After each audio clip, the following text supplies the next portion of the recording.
Hi guys, it's Jonathan at the Piano Lesson. Welcome back. Today I thought I'd talk about a variety of musical chord patterns that are important to know if you want to play music, and particularly if you want to be a musician. And that's one reason why musicians can get together and play without having rehearsed with one another, because they know certain chord progressions, and again, it's kind of like a recipe. It's kind of like cooking in a way. It's like um,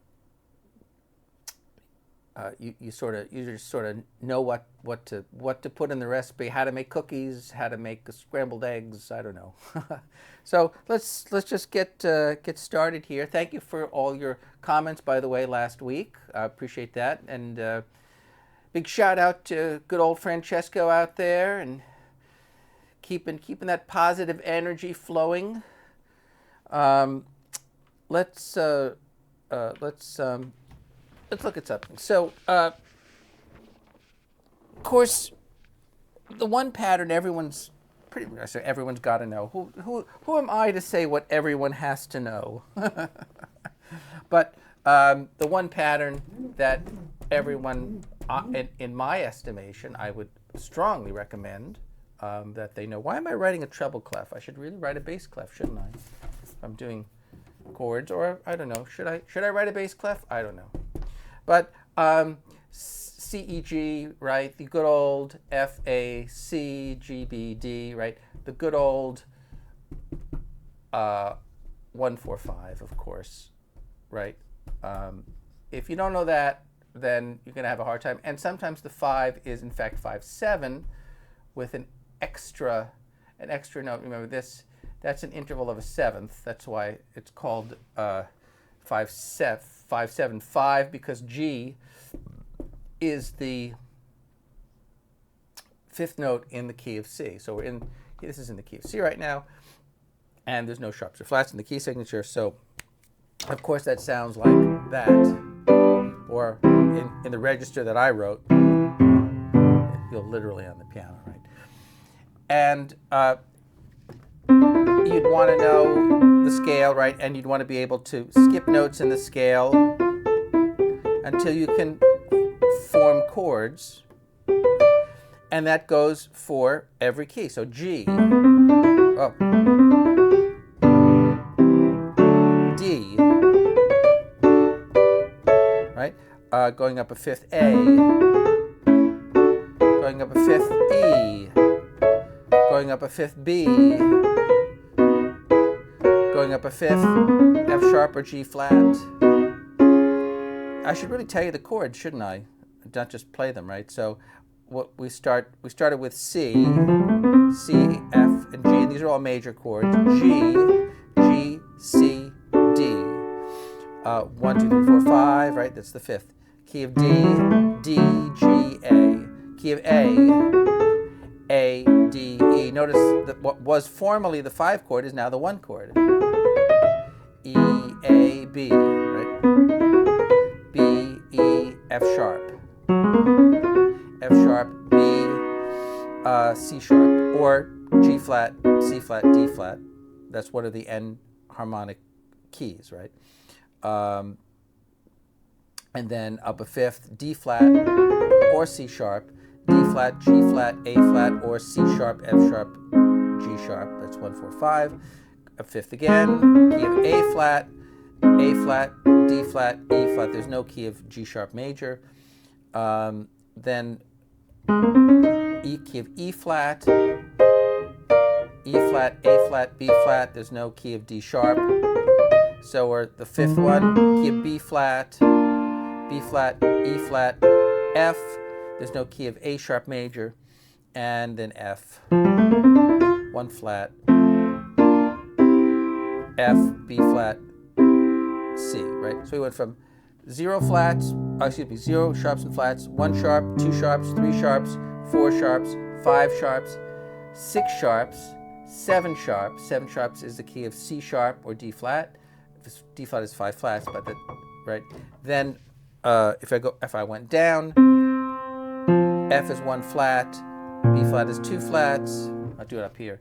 F is one flat, C is no sharps or flats, down a fifth, F, B flat, 2 flats, E flat 3 flats, A flat 4 flats, D flat 5 flats, G flat 6 flats, and C flat 7 flats. Yes, there is a key of C flat.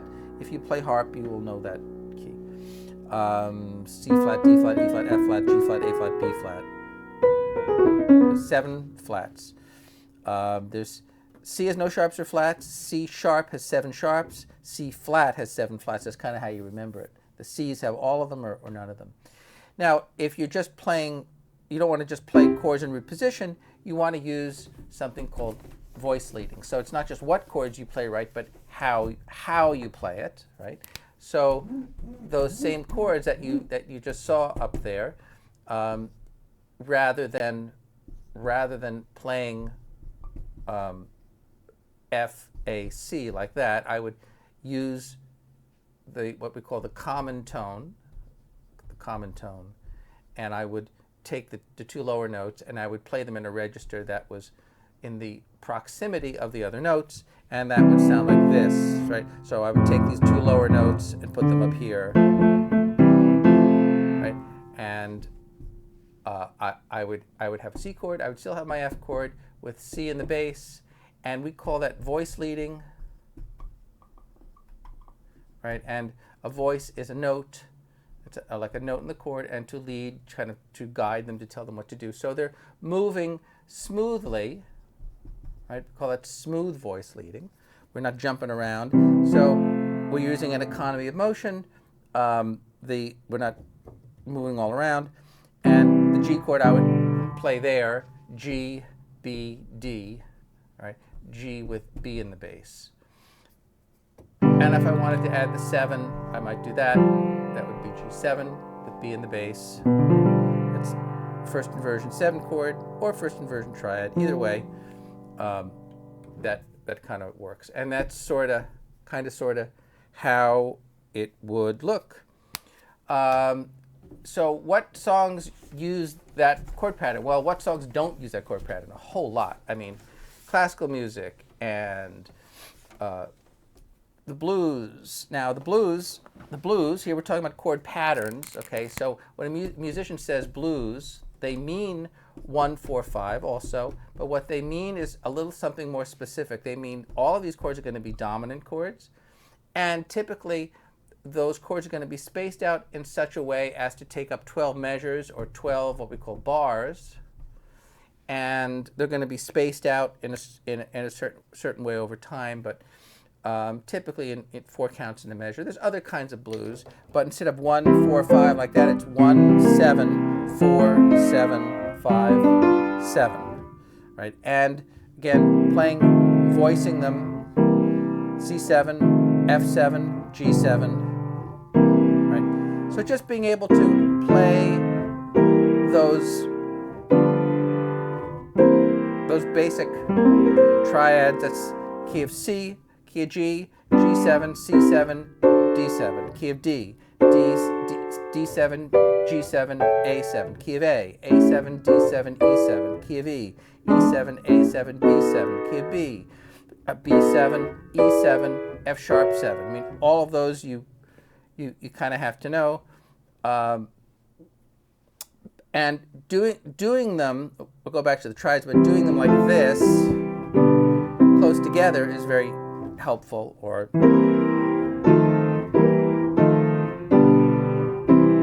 right.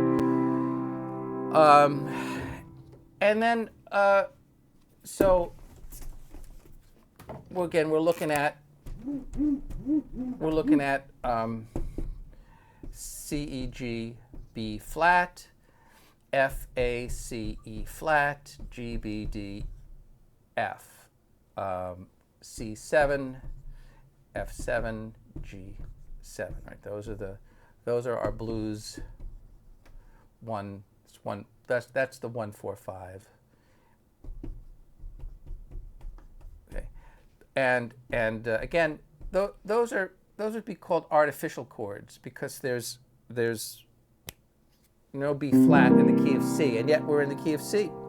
Believe it or not, it's written in as an accidental. It's not part of the key signature. Okay. Then let's move on to the great 2-5-1, of course, up a fourth, down a fifth. So that's derived really from 1-4-5. The two chord, the second chord in the key, that second chord, that D minor or D minor 7 if you add another note, right? That shares notes with the F major chord. But it kind of just rounds out, it kind of softens the blow of the cadence. So you have 1, 2, 5, 1, right? So that D minor kind of just isn't quite as sharp, let's say. I mean, that's much more classical, right? But the D minor is a little gentler. And the other thing that we do is that we change the order of the chords. So even though we're in the key of C, we tend not to start with a C chord. We tend to start a step above whatever key we're in. So in this case, D minor 7, G7, C major 7. And if I'm using voice leading, the G7 chord is kind of folded down into here. And unlike the other patterns that I demonstrated where we're moving by fifths, right? This pattern we're going to move by steps. 1, 2, 3, 4, 5, 6 out of the 1, 2, 3, 4, 5, 6, 7, 8, 9, 10, 11, 12 out of the 12 notes in the chromatic scale.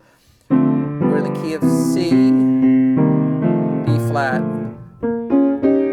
A flat. Now here, rather than jumping up to the dominant chord in root position, I'm taking the top two notes, playing them down here in an inversion.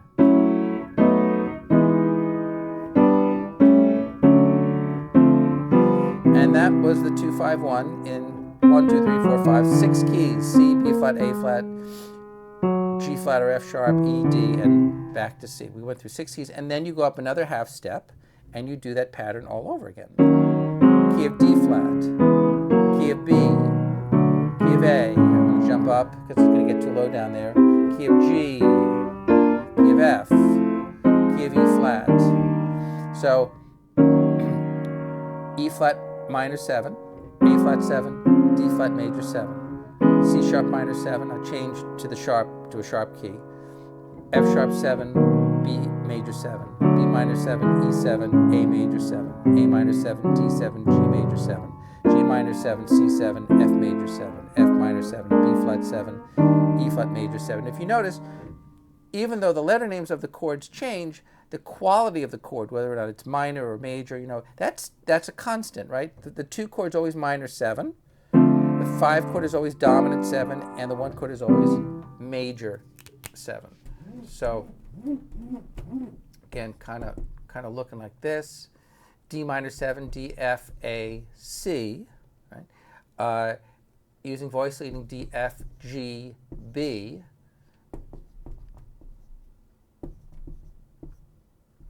And then C major 7, C, E, G, B. Okay, and then the pattern continues, and you make the third of the chord a flat, and you make the seventh of the chord a flat. Get rid of that, huh? And so you lower the third and seventh a half step, and you get the minor, C minor 7, and the whole thing starts again. And I have videos like this on my website, so you can learn that. And learning it not just as block chords, but also broken. Exact same thing, just playing the notes individually. And the way I'm doing it is kind of arbitrary. I'm going up, down, up. It just sounds musical. You can do it any way you want. Up, up, up. That's fine too. Or down. But, doing it, that kind of sounds nice. And whatever you do in your left hand, you want to do in your right hand. And whatever you do in your right hand, you want to do in both hands.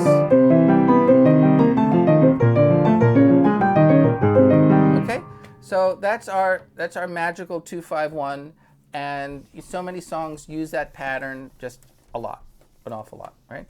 Now here's another little pattern. You have C, A minor, D minor, and G. Right? So C, A minor, D minor, G, and 1, 6, 2, 5 in the key C. And that sounds like, that's our heart and soul pattern. Or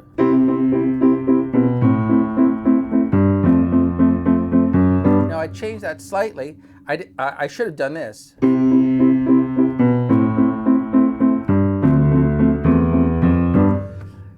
Very similar. What I would, rather than going down to the D, I went to the F. Well, that's another possibility. You could play the 4 chord, and you remember that's D minor 7 right now. But if I get rid of that D, it now becomes an F chord. So very closely related, that 2 chord and that 5 chord. That pattern in general, sometimes we also call a turnaround. T-U-R-N, sorry, a turnaround. Is that one word or two? I don't know. It's one word or hyphenated or however you want it. So when you're at the end of the song, it gets you back to the beginning again, to the beginning of the tune. Take the A train.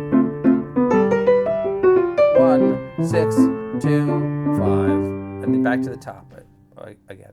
So that pattern is kind of truncated, it's kind of shortened. Now, you don't necessarily, again, have to play a minor chord. These are all diatonic chords. Diatonic meaning in the key, right? But you can have some artificial chords too. You could, instead of A minor, well, you could have A7. And we'd have a C sharp in there, or A or A7, either one. You could do 1, 1, 6, 2. Oh, sorry, excuse me. 1, 6, 2, 5. Now that by itself, the A kind of stands out a bit, but if you use the dominant, it's a little better.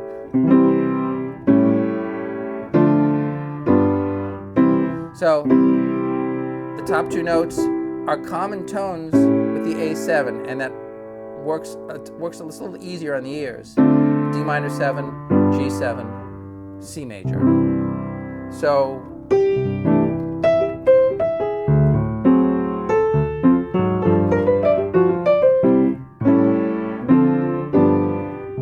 right, so that there I used the 6 chord, the dominant 6, rather than the minor, and that's an option that you have. That's, you know, you could conceivably also do 1, 6, 2, 5. This guy over here, well, it could be a D7. It could be a D7, very, very possibly. That would be I got all this black stuff in my finger now. 2, 7. So 2, 7, which really more appropriately in classical harmony, it's 5 of 5. It's a secondary dominant. The dominant is the 5. Secondary meaning it's not a primary chord. So D, G, C, D7, G7, C. So you had 1, 6, 2, 5, 1.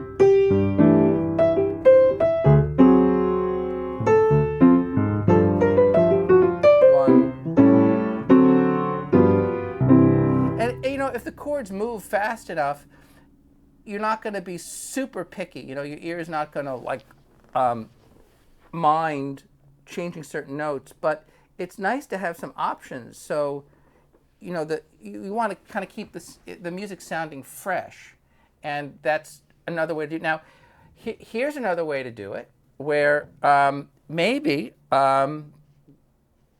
anytime you have a dominant chord, you can substitute another chord that's a tritone away. What's a tritone away from A? Well, 3 whole steps is E flat. What's a tritone away from D? Well, A flat. What's a tritone away from G? D flat. So you could have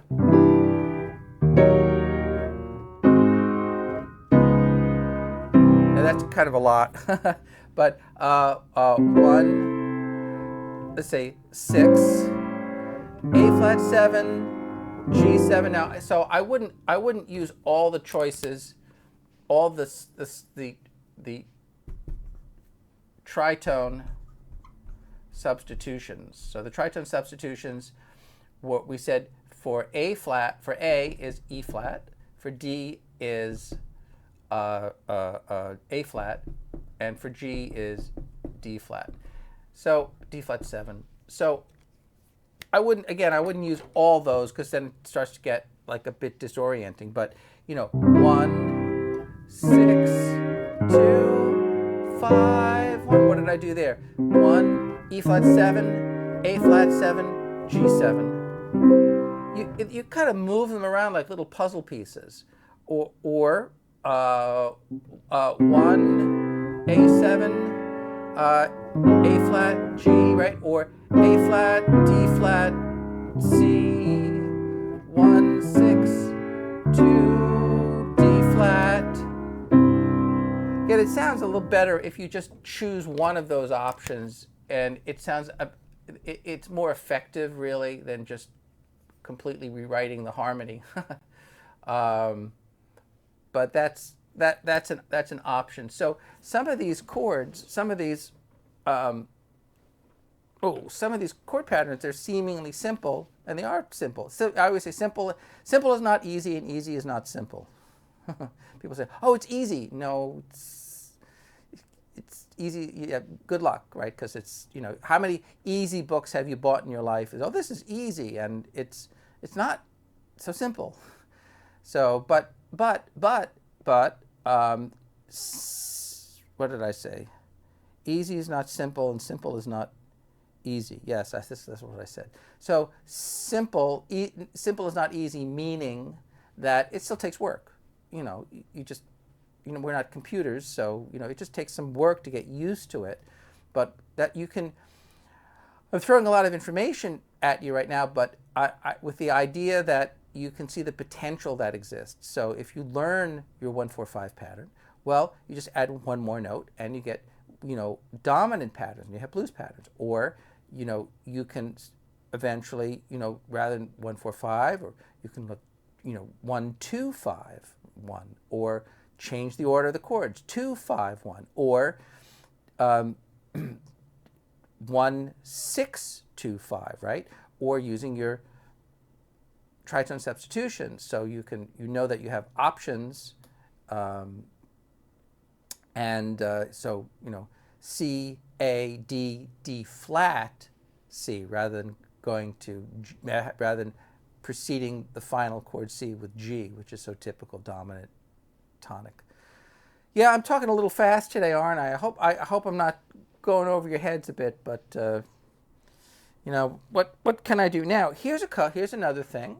Let's keep moving right along. Since I'm just giving you a whole bunch of information, what's another pattern? Well, rather than 1, 6, 2, 5, 3, 6, 2, 5, 1. So what did I do there? It's basically a variation.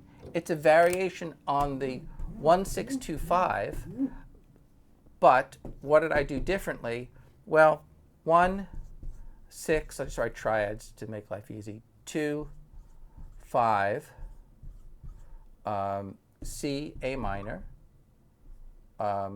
D minor, G. And then instead of doing it again, I'm going to use the 3 chord E minor, E, G, B. So that's 3 as opposed to 1. Now, why would I want to do that? Well, there's common tones. There's an E in the C chord, and there's an E in the E chord, of course. There's a G in the C chord, there's a G in the E chord. We have the B here. Well, if you overlap those two chords, you get C major 7. See, these seventh chords are really the result of two triads that are overlapping. So the E minor is, in effect, a substitute for the one chord. E minor, A minor, D minor, G. Let's say you might do that. That pattern is the beginning of what we call rhythm changes.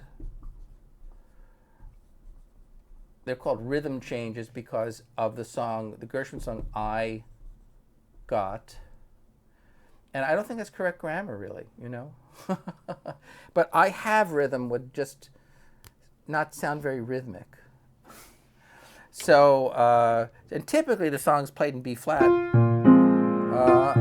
And very often also, it depends on what chord you start on. I got rhythm, I got music, B flat, G minor, C minor, F, 1, 6, 2, 5. And then, depending on the chord, but you could do D minor, or we could kind of split the difference. How could you have your cake and eat it too? I'm going to go back to the key of C. I got rhythm. That's in the key of C. It's that pentatonic sound.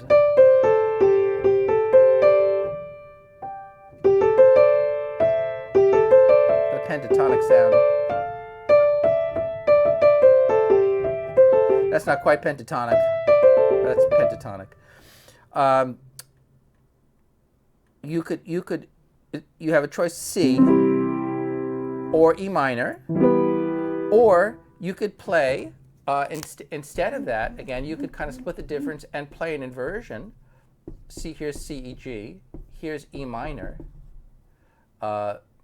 B, G, E, and here's C in first inversion. C, G, E. Okay, so C, E, G, E, G, B, and this is E, G, C, right? So in the key of C again, D minor, G7, and then over here, E minor 7.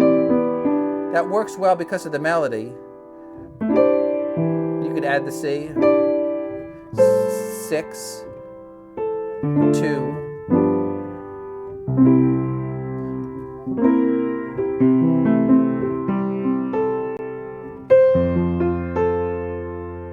And then you're gonna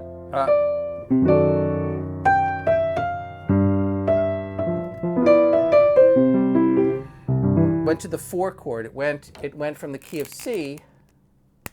Went from the key of C to F. So it went from 1 to 4. I'm trying to play it simpler.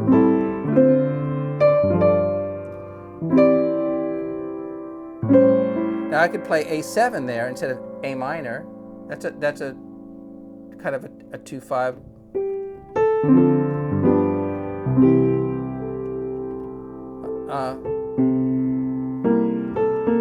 C7.